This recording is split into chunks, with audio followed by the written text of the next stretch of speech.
Votre première impression sur ces prévenus qu'on a vus depuis le début de l'après-midi, leur profil, leur justification ou non, quels sentiments ils vous ont laissé?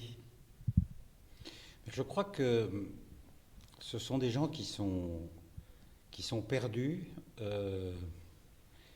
Et en réalité, il me semble que on vit aujourd'hui dans un monde où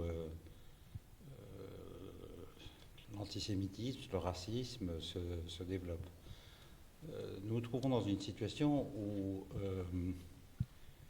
les juifs, pour parler d'eux, sont des citoyens français depuis 200 ans ou 230 ans. L'affaire Dreyfus s'est terminée en 1906. La Shoah a été clôturée en 1945. Et 75 ans après, on retrouve des réflexes qui sont les mêmes, en tout cas sur le vocabulaire. C'est une situation qui est tout à fait intolérable. Mais comme sont intolérables les gens qui manifestent contre le pass sanitaire avec accroché à leur veste ou à leur manteau des étoiles jaunes. Je me souviens de gens qui, en mai 68, protestaient contre le cri des étudiants, même s'ils étaient favorables aux étudiants, avec le cri qu'on ne pouvait pas admettre de comparer les CRS aux SS, qui était une espèce de slogan. Vivons aujourd'hui dans une situation où les gens sont perdus.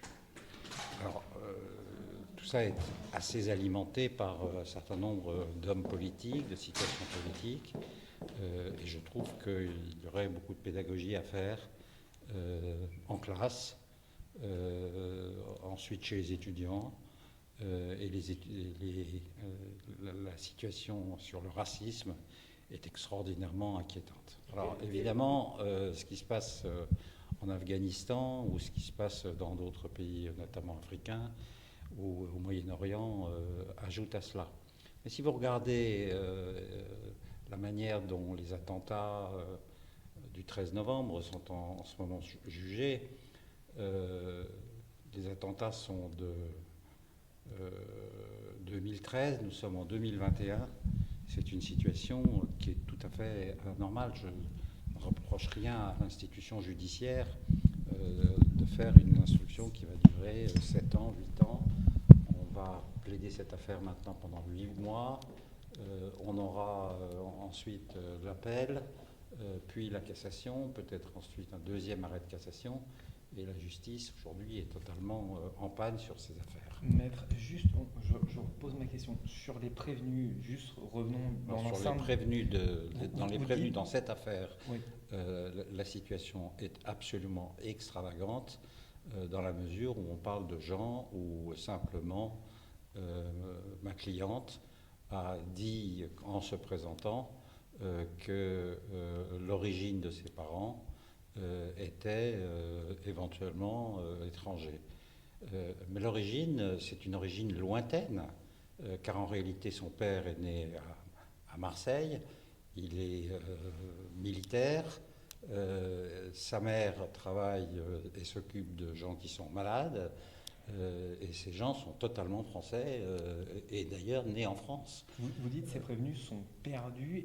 Vous pensez qu'ils ne se rendaient pas compte derrière leurs écrans de la portée de leurs phrases? D'abord, un certain nombre ont dit qu'ils ne s'en rendaient pas compte, qu'ils plaisantaient. D'ailleurs, il y a des gens qui sont des mineurs qui ne sont pas poursuivis devant ce tribunal. Alors, je ne dis pas que tous sont perdus. Je dis qu'il y a, comme toujours, des gens qui sont qui en emmènent d'autres, qui en conduisent d'autres, mais ensuite qui ne voient pas les plaisanteries et ce qui apparaît comme une plaisanterie lointaine est insuffisamment sanctionné. La vérité, c'est que quand on s'aperçoit que, par exemple, Facebook intervient quand le président des États-Unis abuse et bloque son compte, les réseaux sociaux font leur travail. Quand les réseaux sociaux laissent des tweets qui sont venimeux, haineux et qui peuvent être sanctionnés par la loi, c'est une situation qui est inadmissible. Aujourd'hui, c'est le procès de ces prévenus ou c'est le procès aussi de ces plateformes qui laissent la haine se répandre sur les réseaux? Écoutez, aujourd'hui, les plateformes n'étaient pas, ou les hébergeurs n'étaient pas présents. Nous verrons dans l'avenir ce qui peut se passer. Je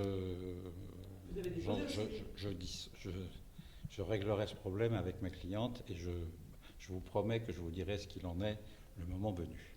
Quelle peine vous attendez? Qu'est-ce qu'il faut? Il faut de la prison ferme? Est-ce que ça suffit des jours amende? Non, si on lit Émile Durkheim et l'autre jour Henri Leclerc, qui a été président de la Ligue des droits de l'homme, s'exprimait sur ce qu'est le problème de la peine. La peine, c'est quelque chose de très très compliqué. C'est pas en réglant le problème de la prison, sauf si on veut mettre les gens à l'abri en matière de précaution pour ne pas qu'ils récidivent. On ne peut pas, sur des problèmes qui sont des idées, mettre les gens en prison. On peut éventuellement leur donner de l'argent, mais comme en général ces gens n'ont pas d'argent, il faut trouver l'argent ailleurs. Et l'argent, c'est ceux qui le gagnent en exploitant ces écrits scandaleux qui sont faits par les gens qui ont comparu aujourd'hui devant le tribunal. Pour le coup, vous divergez de certaines parties civiles, l'OJE notamment qui demande de la prison ferme, vous n'êtes pas d'accord avec eux? Je trouve que les Français payent beaucoup déjà d'argent pour les impôts. Je ne suis pas absolument certain qu'ils souhaitent qu'on mette en prison, qu'on paye l'hôtel, le restaurant, les gardiens pour des délits de ce genre. Je pense que le système de l'école, de la pédagogie serait plus efficace et plus, à mon avis, plus efficace que ne pourrait l'être la prison. Donc un stage de citoyenneté en quelque sorte. Par exemple, des jours où on est obligé de travailler, ce qu'on appelle les TIGE, c'est-à-dire les travaux d'intérêt général, un certain nombre de choses qui pourraient être faites. Si vous regardez la situation des témoins, des prévenus aujourd'hui, ce sont des gens qui n'ont pas beaucoup d'argent, qui vivent seuls, et par conséquent, ni la prison, ni le montant des amendes ne pourraient réparer le préjudice. Donc il faut le trouver ailleurs, et peut-être qu'on peut le trouver chez des gens qui utilisent des endroits favorables pour le calcul des impôts. Merci beaucoup. Merci, monsieur. Est-ce que les arguments des prévenus vous ont convaincu, les excuses, est-ce que ça suffit? Est-ce que c'est toujours difficile à dire? C'est vrai que certains ont exprimé un peu de regret, d'autres de l'incompréhension. Certains ont dit qu'ils ne savaient pas trop pourquoi ils avaient fait ça. Mais quoi dire d'autre devant un tribunal lorsque vous êtes poursuivi? J'y crois à demi-mot, surtout pour certains qui finalement revendiquaient le fait qu'elle avait exprimé une opinion politique alors qu'elle avait juste dévoilé ses origines. Il y avait une confusion évidente, volontaire ou non, entre les origines et les convictions politiques. Voilà, je crois à demi-mot aux excuses et aux formes de regrets qui ont été formulées. Les réquisitions ont quand même été assez dures à l'endroit des prévenus. Donc on espère surtout que cette audience sera pédagogique pour eux, que les internautes sachent que lorsqu'on est derrière un ordinateur et qu'on tweete, il y a des gens derrière, dans la vie réelle, qui reçoivent ces tweets, qui reçoivent ces injures, à caractère racial. C'est aussi important en termes de liberté d'expression, parce que quand on les injurie, on limite à eux-mêmes leur liberté d'expression. Voilà, ces prévenus doivent savoir qu'ils ont le droit de s'exprimer, qu'aujourd'hui on est dans une société où on a le droit d'avoir des idées, on a le droit de critiquer un gouvernement, tous les gouvernements. Ce qu'on n'a pas le droit de faire, c'est s'en prendre à une personne à raison de son origine, à raison de sa religion, parce que ça attaque la démocratie tout entière. C'était pas facile aujourd'hui, mais c'était important que je sois là aujourd'hui. Vous aviez dit que vous acceptiez leurs excuses, mais que vous ne pouvez pas leur pardonner. Quand ils ont pris toutes leurs excuses, en fait, quand ils ont témoigné, qu'est-ce que vous avez ressenti? Est-ce que vous les croyez? Est-ce que vous pensez qu'ils sont sincères? Oui, je pense que leurs excuses sont sincères. Par contre, c'est vrai que, comme j'ai dit, ça va être long pour que je leur pardonne, puisqu'il y a des séquelles encore à l'heure d'aujourd'hui. Mais j'ai envie d'avancer et j'ai envie de les croire sincères sur leurs excuses. Qu'est-ce que vous voulez qu'on leur donne comme peine? Est-ce que vous avez envie plutôt qu'il y ait un tâche pédagogique, plutôt une peine de prison ferme, plutôt de l'argent? Enfin, qu'est-ce que vous demandez? Alors ça, c'est pas à moi de le décider, c'est à la justice. Donc je fais confiance à 100% à la justice française. Et ce qui est important, c'est que le parquet en fait, a reconnu en fait, la gravité des accusations, des choses qui ont été défendues par son avocat, et a demandé au tribunal de prendre des mesures sérieuses à l'encontre des prévenus. Est-ce qu'à travers ce procès, il y a un message que vous voudriez faire passer?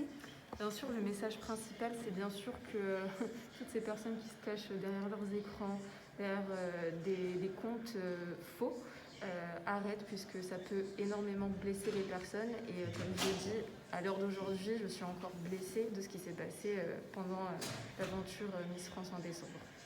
On a vu Madame la procureure qui a noté votre pudeur. Néanmoins, ce soir, comment vous allez? Écoutez, je suis contente d'être venue. Je pense que c'était très important. Et puis, je vais de mieux en mieux quand même, parce que j'ai énormément de soutien. D'ailleurs, j'en profite pour remercier toutes les personnes qui m'ont soutenue depuis toutes ces attaques. Donc, c'est aussi grâce à eux.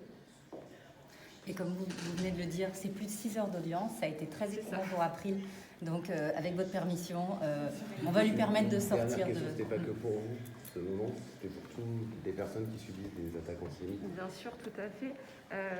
Avec ce qui s'est passé, j'ai été un petit peu l'emblème de toutes les personnes qui ont subi des attaques antisémites, racistes. Et donc, c'est pour ça aussi que je viens aujourd'hui les représenter à ce procès. Qu'est-ce que vous avez pensé donc de tous ces prévenus, de leur plaidoirie entre guillemets, quand ils disent en fait qu'ils n'ont pas compris, qu'ils n'avaient pas conscience de ce qui se passait?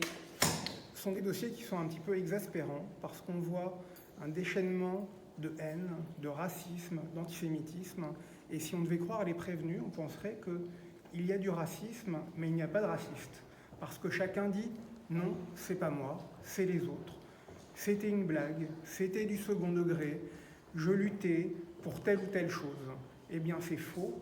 Tous ces gens-là, ce sont des racistes ordinaires. C'est ce que nous avons dit au tribunal.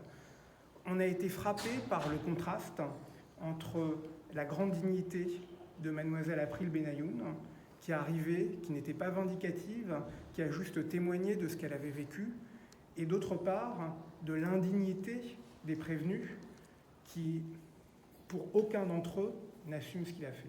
Qu'est-ce que vous attendez du... Il y a eu des excuses pour certains d'entre eux qui sont très relatives et qui viennent toujours dans une perspective de victimisation et de non-responsabilité. Le mea culpa d'une des prévenues m'a convaincu parce qu'elle a été extrêmement franche pour expliquer qu'elle s'en prenait à la victime du fait de ses origines. Alors paradoxalement, non pas du fait de ses origines juives, mais en ce qui concerne cette prévenue-là, des origines serbo-croates de la victime. Pour les autres, on était vraiment dans un discours de relativisation. Ce qui est important pour SOS Racisme et pour les associations antiracistes, c'est que la vérité judiciaire soit dite et que la justice passe. Écoutez, mon client s'est vu pris dans un lot global et indissocié. Il n'y avait dans le tweet de mon client absolument aucun élément de nature injurieuse. Donc je pense que les réquisitions ont été extrêmement fortes. Je pense que le ministère public n'a pas été en mesure d'individualiser des peines qu'il a requis. Je trouve ça extrêmement dommageable. Je pense que dans cette audience, il y a eu énormément de confusion. Je pense que le maître mot de cette audience a été la confusion, puisqu'effectivement, on a mélangé les concepts, on a mélangé les principes et on a voulu envoyer un signal fort sans individualiser le rôle des uns et des autres, alors que ma cliente avait émis une idée politique qui n'est en rien une injure.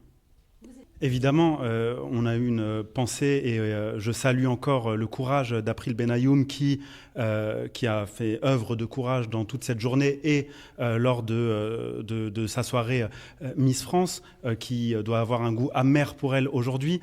Ceci étant, on ne peut pas sous cette explication, on ne peut pas décemment condamner les uns et les autres parce qu'une victime aurait subi un préjudice qui est clair, qui est allégué et qui est sans aucune difficulté. Mais on ne peut pas condamner les uns et les autres sans distinction et sans prendre le temps de vérifier si le tweet est effectivement une injure.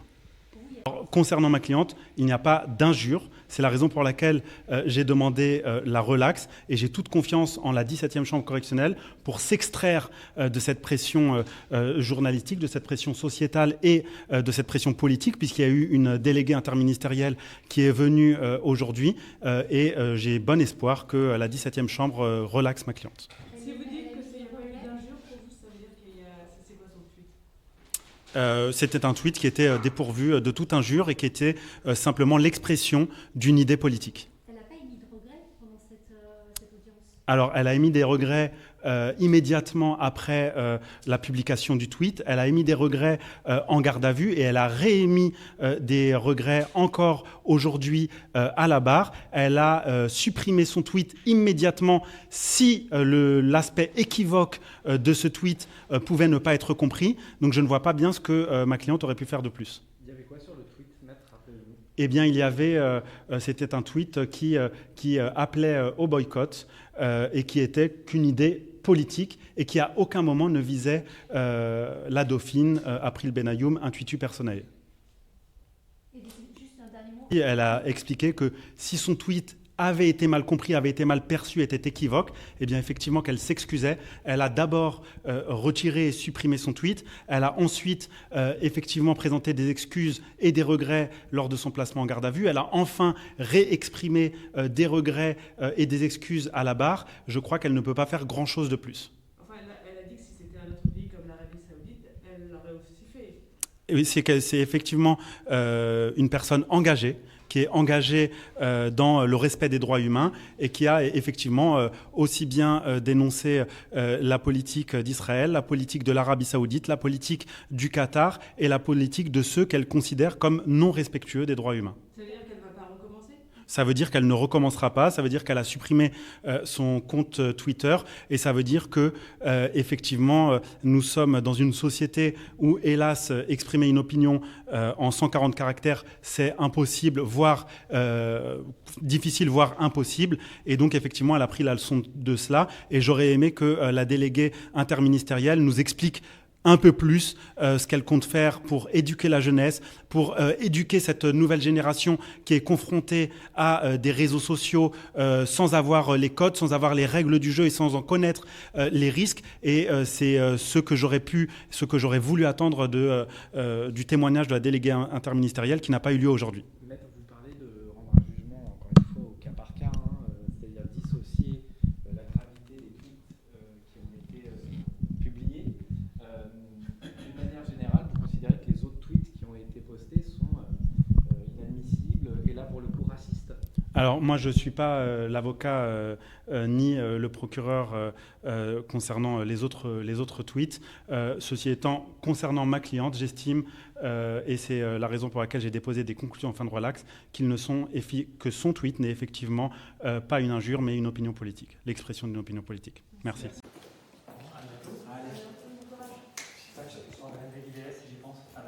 Ouais, la date du délivré, mais moi je suis en train de faire, donc Ah ok, super. Allez,